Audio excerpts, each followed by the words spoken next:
अस्सलाम वालेकुम नाज़रीन, मैं वाजिदुल्लाह और आप देख रहे हैं WM न्यूज़। उम्मीद करता हूँ कि आप सब लोग खैरियत से होंगे और आप लोगों की ज़िंदगी अच्छी गुजर रही होंगी। आज आप लोगों के साथ बहुत अहम डेवलपमेंट के ऊपर बात करूँगा और वो इतने ज़्यादा अहम डेवलपमेंट है जो आपके सामने रखना बहुत ज़्यादा ज़रूरी है। 4-5 ऐसे ख़बरें जो मैं समझता हूँ कि आप लोगों के सामने इसका रखना बहुत ज़्यादा लाजमी और ज़रूरी है। आज आप उनके ऊपर गुफ्तगू करेंगे। सबसे पहले तोशाखाना के ऊपर बात करेंगे। तोशाखाना के साथ साथ हम आपको दुबई में मीटिंग के हवाले से बताएंगे कि किन की मीटिंग हुई है, इसमें क्या कुछ हुआ है, ये सारी चीज़ें आज आपको हम बताएंगे। तो सबसे पहले हम आगाज़ करते हैं। मुस्लिम लीग नून के रहनुमा इरफान सदीकी साहब ने कहा है कि अगस्त के आखिर तक नवाज शरीफ साहब पाकिस्तान आकर इंतखाबी मुहिम की क़यादत करेंगे। यानी नवाज शरीफ साहब के आने के कुछ ना कुछ चांसेस अभी है कि वो आएंगे, अगस्त के आखिर तक आएंगे। वो तो हम काफ़ी अर्से से सुन रहे हैं कि वो आ रहे या नहीं आ रहे। एक बयान में इरफान सदीकी साहब ने कहा कि चेयरमैन PTI अपने सियासत के हाथ दफन हो चुका है। ये इनकी ख्वाहिश है, इनकी विश है कि किसी न किसी तरीके से इमरान खान साहब इस दुनिया से चले जाए, सियासत से अगर नहीं तो इस दुनिया से चले जाए। लेकिन बदकिस्मती से वो सब कुछ इनके लिए नहीं हो पा रहा है, या खुशकिस्मती से जो है ना, पाकिस्तान की खुशकिस्मती से ये सब कुछ नहीं हो पा रहा है। और नून लीग जो है ना इसी कशमकश में या पूरी रात वो दुआ करते होंगे कि किसी न किसी तरीके से इमरान खान साहब इस दुनिया से चले जाए, लेकिन ये इनकी एक ख्वाहिश है। दुबई में 2 बड़े जमातों के सरबराहों के दरमियान तवील मशावरत जारी है और ये आपके इल्म में भी है कि पाकिस्तान की बदकिस्मती से कभी इंग्लैंड में, कभी लंदन में, यानी और कभी कभी जो है ना दुबई से पाकिस्तान के मुस्तकबिल के फैसले होते हैं। लेकिन अभी तक निगरान वज़ीर आज़म का नाम फ़ाइनल नहीं हुआ। लेकिन इलेक्शन वक्त पर करने पर दोनों मुत्तफ़िक़ है कि इलेक्शन को वक्त पर करना चाहिए। मुँह पे तो नवाज शरीफ साहब कहते नहीं है, लेकिन इनकी ख्वाहिश है कि किसी न किसी तरीके से इलेक्शन डिले हो जाए। लेकिन ये इनकी सिर्फ मेरे ख्याल में ख्वाहिश ही रहेगी। लेकिन वो जो सरकमस्टांसेस इसके लिए बना रहे, जो कुछ वो कर रहे, जो माहौल उन्होंने बनाया, इसी से लगता है कि इलेक्शन जो है वो डिले हो जाएंगे। और इनकी जो ख्वाहिश है कि इसहाक़ डार साहब जो है ना निगरान वज़ीर आज़म बन जाए तो मुमकिन है कि वो उनकी ख्वाहिश पूरी हो जाए। फिर आगे आपको बता दें कि दुबई में मौजूदा सियासी बैठक के साथ मुंसलिक मोतबर ज़राए का कहना है कि मुल्क में माशी इमरजेंसी पर गुफ्तगू हुई। ये चीज़ें में याद रखने कि माशी इमरजेंसी पर गुफ्तगू हुई और इलेक्शन को 6 महीने मौखर करने पर भी बहस हुई। लेकिन सियासी निज़ाम की पुख्तगी इस्तेहकाम का कहा गया है। ये बहुत सोचने की बात है कि कौन इस चीज़ के हवाले से बात करते हैं, ये आप भी जानते हैं। इंतखाबात अगर हम वक्त पर कराएंगे तो ज़्यादा बेहतर होगा। ये इन दोनों का ये राय है कि अगर इंतखाबात वक्त पर हो जाए तो ये बेहतर होगा। नवाज शरीफ साहब की ख्वाहिश थी अगर इसहाक़ डार बन जाए, इसहाक़ डार जो है ना निगरान वज़ीर आज़म बन जाए तो उनकी जो है ना डायरेक्ट वहाँ से सारी चीज़ें नवाज शरीफ साहब की इम्प्लीमेंट होगी पाकिस्तान में।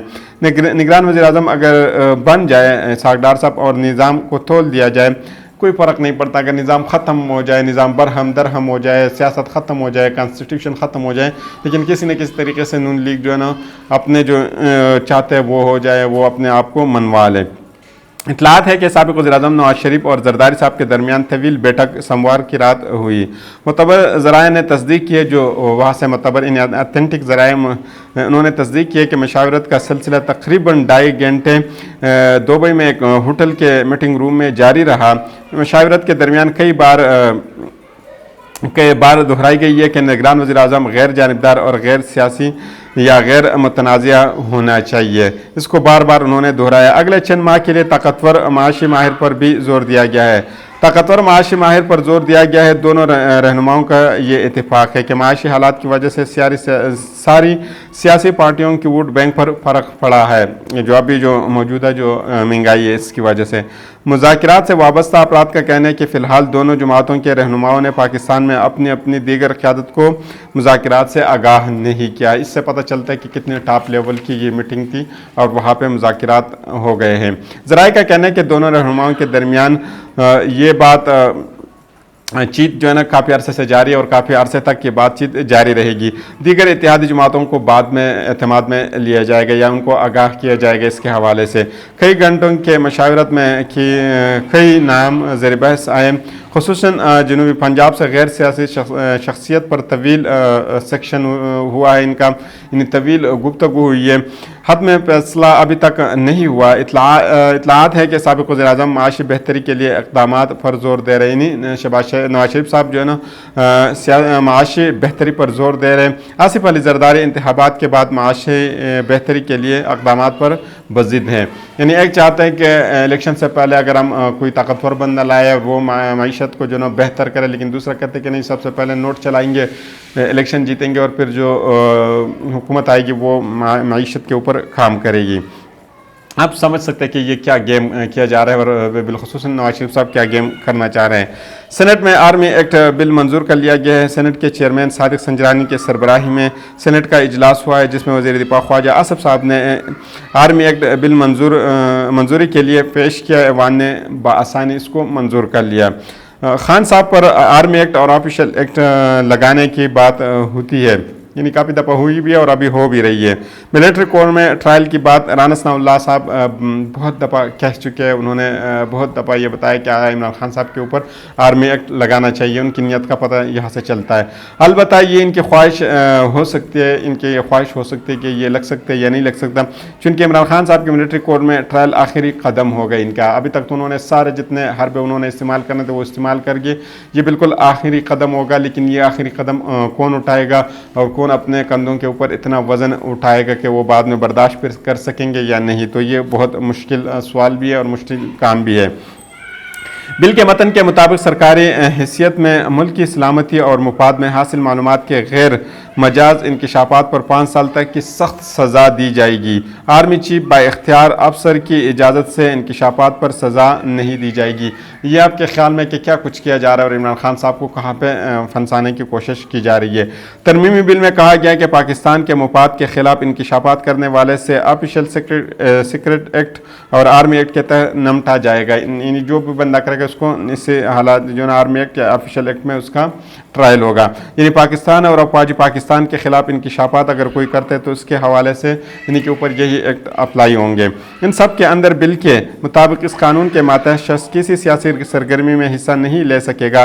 حساس ڈیوٹی پر تعینات شخص 5 سال تک سیاسی سرگرمیوں میں حصہ نہیں لے گا، جبکہ سیاسی سرگرمیاں حصہ لے کر خلاف ورزی کرنے پر ان کو 2 سال کی سزا سنائی جائے گی۔ باجوہ صاحب کی بھی خواہش تھی کہ وہ سیاست میں آئے اور جنرل فیض صاحب کے لیے کی بھی ایک خواہش تھی، تو یہ جو ہے نا پہلے تو یہ فریم تھا 2 سال کا، ابھی جو اس کو 5 سال کر دیا۔ ان کی جو خواہش ہے اسی کے اوپر پانی ڈال دیا گیا ہے اور کس کی وجہ سے موجودہ حکومت نے یہ سب کام کیا ہے۔ اور جو حساس جگہوں پہ جو لوگ کام کرتے ہیں، ہم دیکھتے ہیں کہ آرمی کے اندر بھی اور باقی بہت سے سویلین لوگ جو ہے بہت حساس جگہوں پہ کام کرتے ہیں، تو ان کے لیے بھی یہ جو ہے نا اطلاق انہی کے اوپر بھی ہو گئی اسی کا۔ بل کے مطابق اس قانون کے تحت اگر کوئی خلاف ورزی کرتا ہے اسے 2 سال کی سزا ہوگی۔ بل کے مطابق الیکٹرانک کرائم میں ملوث شخص جس کا مقصد پاک فوج کو بدنام کرنا ہو، اس کے خلاف الیکٹرانک کرائم کے مطابق کارروائی ہوگی۔ الیکٹرانک کرائم کیا ہے کہ جو اگر کوئی بندہ فیس بک یا یوٹیوب پہ بات کرے گا تو اس کو جو نا آرمی ایکٹ یا آفیشل ایکٹ کے اندر اسی کے ٹرائل ہوگا۔ کہا گیا ہے کہ فوج کو بدنام کرنے اور نفرت انگیزی پھیلانے پر آرمی ایکٹ کے تحت 2 سال قید اور جرمانہ ہوگا۔ اگر فوج کو بدنام کیا جائے یا فوج کے خلاف نفرت پھیلائی جائے، اس شخص پر بھی آرمی ایکٹ لگے گا۔ آرمی ایکٹ لگا کر اس شخص کو 2 سال کی سزا سنائی جائے گی۔ توشخانہ کیس کی طرف اب آتا ہے کہ توشخانہ کیس میں کیا کچھ ہوا ہے۔ توشخانہ کیس سپریم کورٹ نے واپس اسلام آباد ہائی کورٹ بھیج دیا ہے۔ جج صاحب تو چاہتے کہ فوری طور پر ٹرائل کریں اور بہت جلدی اور بہت جتنا جلدی ہو سکے جو ہے نا انصاف مل جائے، لیکن پاکستان میں ہم نے دیکھا کہ انصاف کس جگہ پہ جلدی ہوتا ہے اور کہاں پہ سلو ہوتا ہے۔ اسلام آباد ہائی کورٹ میں توشخانہ کیس ٹرائل کورٹ کیس قابل سماعت کے فیصلے پر اپیل پر خواجہ حارث صاحب نے دلائل دیتے ہوئے کہا کہ ملزم کی غیر موجودگی میں گواہوں کے بیانات پر جرح ہوئی۔ حتمی مرحلے میں جب تک فیصلہ نہیں ہوتا ٹرائل کو ہم اگر اسٹے پہ کیا جائے تو بہت زیادہ بہتر ہوگا۔ ہمیں آج انہوں نے کہا کہ ناقابل ضمانت وارنٹ نکال کر دیں گے۔ چیف جسٹس عامر فاروق نے کہا کہ میرے پاس ابھی تک سپریم کورٹ کا فیصلہ نہیں آیا، تحریری فیصلہ آئے گا تو پھر ہم آگے بڑھیں گے، آگے دیکھیں گے کہ کیا کرنا ہے۔ اسلام آباد ہائی کورٹ نے عمران خان صاحب کے خلاف توشخانہ فوجداری کیس قابل سماعت قرار دینے پر اپیل پر سماعت ہوئی۔ الیکشن کمیشن کے وکیل عدالت کے سامنے پیش ہوئے۔ چیئرمین عمران خان صاحب کی کیس تک ٹرائل رکوایا جائے۔ عمران خان کے وکیل خواجہ حارث نے کہا کہ عدالت کے سامنے آج 4 کیسز ہے۔ قابل سماعت ہونے کے خلاف اپیل ٹرانسفر درخواست ہے، سپریم کورٹ نے سننے کا کہا ہے۔ چیف جسٹس عامر فاروق نے کہا کہ سپریم کورٹ کا آرڈر آیا تو دیکھ لیتے ہیں۔ ایڈیشنل اٹارنی جنرل صاحب نے کہا کہ کمپلینٹ کے بنیاد پر پہلے سائبر ونگ میں یہ دیکھے گا اور آگے تحقیقات کریں گے۔ وکیل خواجہ حارث کے عدالت کو کہا کہ میں نے بھی FIA کو لکھا ہے जस्टिस हाई कोर्ट ने कहा है कि कल तक मेरे पास कुछ नहीं आया है। बैरिस्टर गौहर ने कहा कि मामला वहीं पर ख़त्म हो चुका है और सुलह सफाई हो गई थी। ख्वाजा हारिस ने कहा कि हमने ट्रायल के जज से भी माफ़ी मांगी थी। तो ये सारी चीज़ें मैंने आप लोगों के सामने देख के नून लीग की ख्वाहिश है कि किसी न किसी तरीके से इमरान खान साहब को पाकिस्तान की सियासत से ख़त्म किया जाए और ये दो पार्टियाँ जो न बारियाँ लेते रहें, लेकिन ये इनकी सिर्फ ख्वाहिश हो सकती है और मुमकिन है कि ये ख्वाहिश इनकी जो न पूरी ना हो। तो अगले वीडियो तक मुझे इजाज़त दीजिए। अल्लाह हाफ़िज़।